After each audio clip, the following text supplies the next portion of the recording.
Selamat datang kembali di pembahasan mendalam kita. Kali ini kita mau lihat sesuatu yang agak beda nih. Biasanya kan kita ngomongin prinsip LAB profile buat percakapan langsung, analisis manual gitu ya. Nah, sekarang kita mau lihat gimana prinsip-prinsip itu coba diubah jadi alat atau teknologi. Betul, jadi kita bakal lihat inovasi yang muncul dari LAB Profile. Sumber kita dari bab 34 buku Words That Change Minds-nya Shel Rose Charvet. Isinya spesifik soal penemuan dan alat-alat LAB Profile. Jadi, misi kita kali ini ya buat memahami aplikasi praktisnya. Gimana sih teknologi coba mengotomatisasi pemahaman pola motivasi dan berpikir? Dan ini penting ya, pertanyaannya kan, sejauh mana sih kita bisa otomatisasi pemahaman soal manusia? Terus, dampaknya apa buat cara kita interaksi, cara kita kerja? Nah, iya itu dia. Menarik banget buat dibahas. Oke deh, mari kita mulai dari alat yang pertama disebut di sumber kita, Mind Sonar, ya. Iya, main sonar. Ini menarik pendekatannya, sistematis gitu. Pada dasarnya ini kayak sistem psikologis tapi online, basisnya web. Fokusnya itu ngukur dua hal penting, metaprograms ya, kita tahulah ya filter bawah sadar kita itu, sama kriteria alias apa yang penting buat seseorang di konteks tertentu. Metaprograms dan kriteria. Jadi main sonar coba memetakan arsitektur berpikir seseorang pakai platform digital gitu. Memetakan arsitektur berpikir secara digital. Wah, kedengarannya ambisius ya. Padahal kan LAB Profile sendiri biasanya butuh wawancara yang hati-hati banget buat ngungkap pola-polanya. Kenapa ya kira-kira perlu alat kayak Mind Sonar gini? Apa yang mau dipecahkan? Mungkin soal skala ya. Analisis manual kan repot kalau buat banyak orang. Tepat sekali. Itu salah satu tantangannya analisis manual LAB profile. Walaupun dalam banget ya hasilnya, tapi ya itu tadi, soal skala sama standarisasi, wawancara satu-satu kan makan waktu, butuh keahlian khusus juga. Nah, Mind Sonar karena dia basisnya web, potensinya bisa ngumpulin data dari banyak orang barengan. Lebih terstruktur, mungkin lebih cepat juga. Oh, jadi lebih efisien ya? Bisa jadi, ini berguna banget misalnya buat organisasi yang pengen tahu profil gaya berpikir timnya secara keseluruhan. Atau bandingin pola antar departemen gitu. Dia coba kasih semacam snapshot lah, gambaran sekilas yang terukur soal preferensi berpikir, tapi dalam konteks yang dipilih penggunanya. Snapshot terukur, menarik. Tapi ada resiko nggak sih kehilangan nuansa? Kita kan tahu konteks itu penting banget di LAB Profile, pola bisa berubah-ubah. Apa iya kuesioner online bisa nangkep sedetail dan sefleksibel percakapan langsung? Nah, itu pertanyaan bagus dan sering jadi perdebatan memang soal alat psikometrik model kuesioner gini. Sumber kita sih jelasin kalau Mind Sonar ngukurnya dalam konteks tertentu yang dipilih. Itu upaya buat ngatasin masalah tadi. Oke, jadi ada usahanya ya? Iya. Tapi ya jelas beda lah ya, jawab pertanyaan tertulis sama respon spontan pas ngobrol. Kuesioner mungkin datanya lebih gampang dibandingin, tapi ya bisa jadi kurang nangkap dinamika atau intensitas polanya dibanding wawancara mendalam. Jadi lebih kayak pelengkap gitu ya, bukan pengganti total. Mungkin lebih tepat gitu, tergantung tujuannya apa. Kalau butuh gambaran cepat dan luas, oke. Tapi kalau butuh pemahaman mendalam, ya interaksi langsung tetap penting. Oke, jadi Mind Sonar ini memetakan gaya berpikir dan nilai via web dengan coba memperhatikan konteks. Nah, kalau Mind Sonar ini memetakan pikiran, alat berikutnya ini kayaknya lebih gila lagi. Coba membaca bahasanya langsung secara otomatis. Namanya Libreta. Dan ini menariknya, dikembangin sama Shel Rose Charvet sendiri, penulis buku kita. Wah, ini kayaknya langkah besar nih di otomatisasi analisis LAB profile. Betul, Libreta ini upaya buat nerapin prinsip LAB profile langsung ke analisis teks tapi skala besar. Sumber menggambarkannya sebagai software dengan beberapa fungsi utama. Pertama, dia dirancang buat otomatis mendeteksi pola LAB profile dalam tulisan. Bisa email, transkrip obrolan, ulasan pelanggan, macam-macam lah. Wow, otomatis deteksi pola dari tulisan. Iya. Terus kedua, dia bisa evaluasi apakah sebuah teks, misalnya materi marketing atau email sales, itu udah pas atau cocok sama pola LAB profile target audiensnya.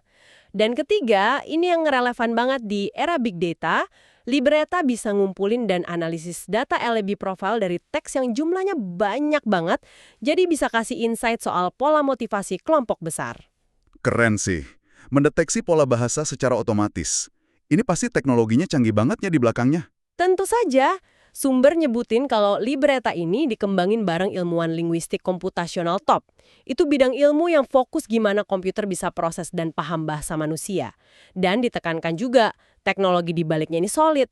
Katanya ada 2 paten AS buat metode ilmiahnya dalam nentuin pola LAB profile dari teks. 2 paten?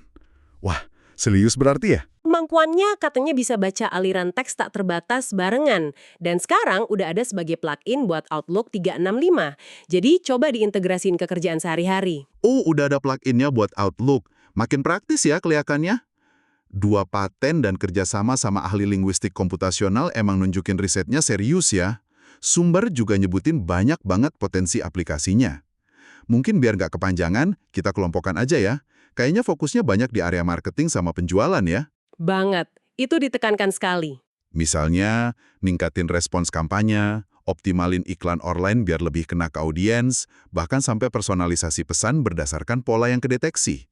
Termasuk optimalisasi CTR, click-through rate itu, sama konversi penjualan. Iya, benar.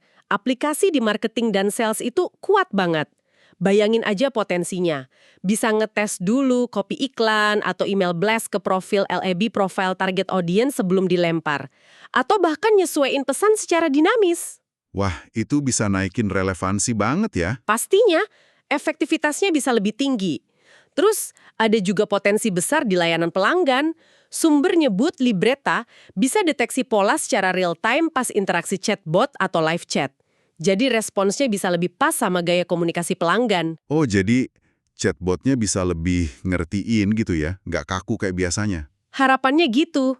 Ini bisa jadi langkah maju dari respons standar yang sering kita temuin lah. Dan gak cuma buat keluar ya, tapi juga internal. Disebut juga potensi buat ningkatin kinerja tim dengan analisis komunikasi internal. Ini menarik juga. Tapi balik lagi ke pertanyaan awal kita tadi nih. Seberapa akurat sih mesin bisa nangkap nuansa motivasi ini? Bukannya ada risiko interpretasinya jadi kaku banget, atau malah salah kalau kita serahin analisis bahasa manusia yang kompleks ke algoritma? Nah, itu dia intinya. Tantangan sekaligus potensi kritiknya ya di situ.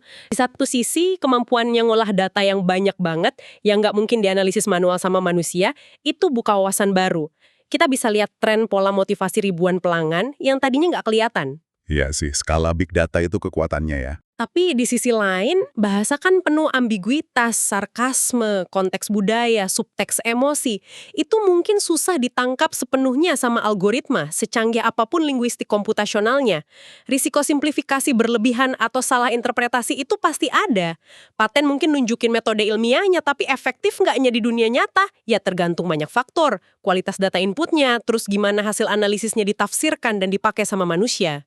Oke, jadi kekuatannya di skala dan kecepatan analisis teks, tapi tetap perlu hati-hati interpretasinya, potensi kehilangan nuansa halus tetap ada.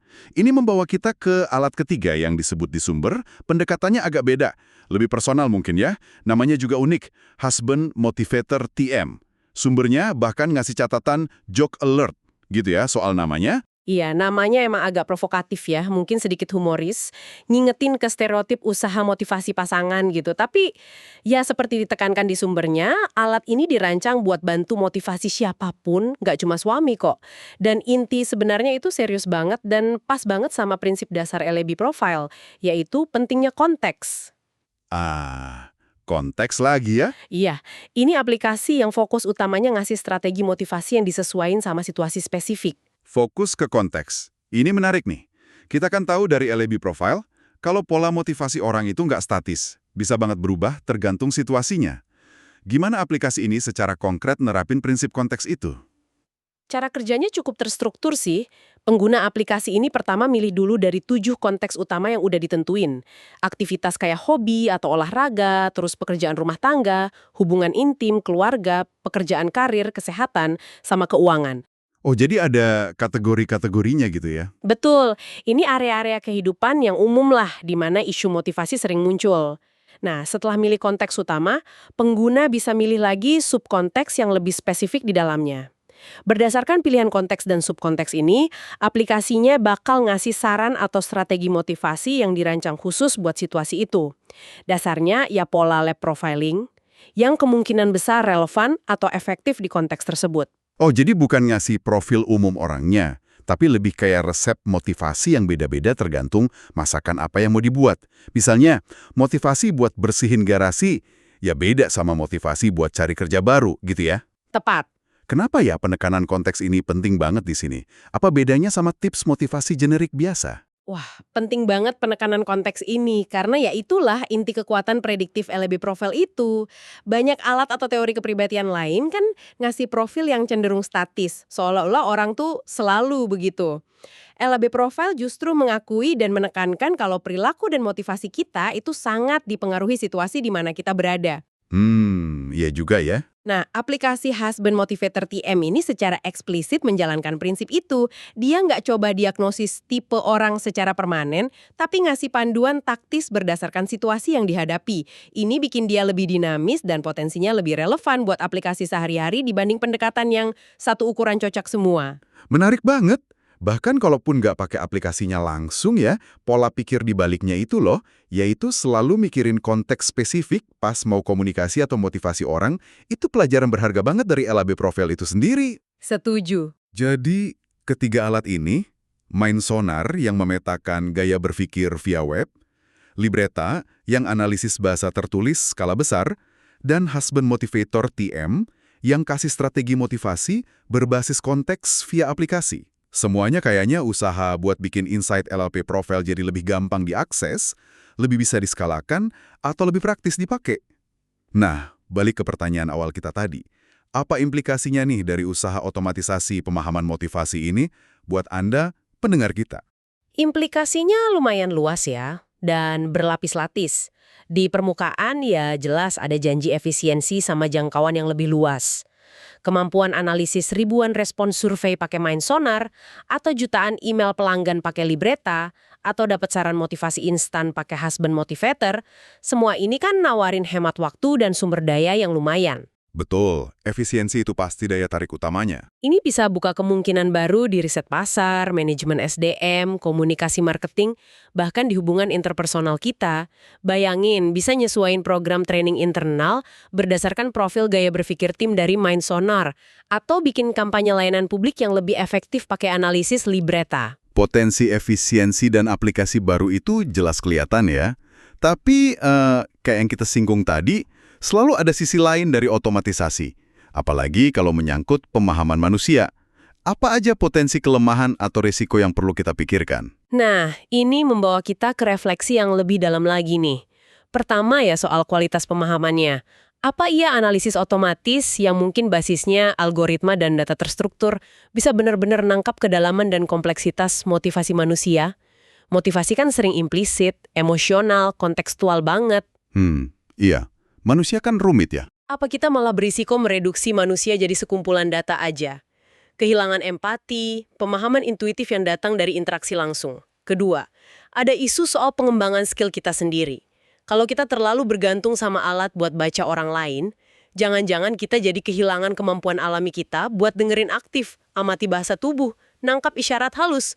Padahal itu kan skill inti komunikasi efektif dan bangun hubungan. Wah, itu poin krusial banget ya. Jangan-jangan teknologi ini jadi kayak tongkat yang bikin otot pemahaman interpersonal kita jadi lemah ya? Atau sebaliknya, justru bisa jadi alat bantu yang mempertajam fokus kita, membebaskan kita dari analisis data mentah, jadi bisa lebih fokus ke interpretasi dan interaksi yang bermakna. Gimana tuh? Bisa jadi dua-duanya terjadi ya, tergantung gimana kita pakainya. Kalau alat ini dipakai sebagai titik awal buat eksplorasi lebih lanjut, sebagai sumber hipotesis yang terus diuji dan diperdalam lewat interaksi manusia, wah itu bisa berharga banget. Jadi sebagai pemantik diskusi gitu ya? Bisa jadi, tapi kalau hasilnya dianggap kebenaran mutlak atau pengganti penilaian manusia, nah itu resikonya lebih besar. Ini soal nemuin keseimbangan lah, manfaatin kekuatan komputasi buat skala dan kecepatan, tapi jangan pernah abaikan nilai intuisi, empati, dan kearifan manusia yang nggak tergantikan dalam memahami sesama. Tantangannya, ya gimana integrasiin alat-alat ini secara etis dan efektif ke dalam praktik kita. Oke, jadi apa artinya semua ini? Kita udah lihat 3 contoh konkret usaha menerjemahkan prinsip LAB Profile ke teknologi, seperti di bab 44, Words That Change Minds. Ada Mind Sonar buat pemetaan gaya berpikir dan nilai via web, terus Libreta buat analisis bahasa otomatis skala besar, Dan Husband Motivator TM buat strategi motivasi berbasis konteks via aplikasi. Semuanya tujuannya bikin insight soal motivasi manusia jadi lebih terukur, terskala atau praktis. Betul. Dan sebagai penutup nih, saya mau tinggalin Anda dengan satu pemikiran buat direnungkan lebih dalam. Nyambung ke diskusi kita soal otomatisasi dan pemahaman manusia tadi. Dengan tahu adanya alat kayak Mindsonar, Libreta, Husband Motivator TM ini, gimana ini mengubah cara Anda memandang penerapan model komunikasi kompleks kayak LAB profile di kerjaan atau kehidupan pribadi Anda? Pertanyaan bagus. Apakah adanya alat otomatis ini bikin Anda jadi lebih tertarik buat eksplorasi potensinya? Atau malah bikin Anda makin menghargai nuansa dan kedalaman yang cuma bisa dicapai lewat analisis dan interaksi manusia langsung? Lebih jauh lagi, coba pikirin ini deh. Ketika kita makin bisa otomatisasi analisis motivasi, apa sih esensi pemahaman manusia yang mungkin hilang dalam prosesnya?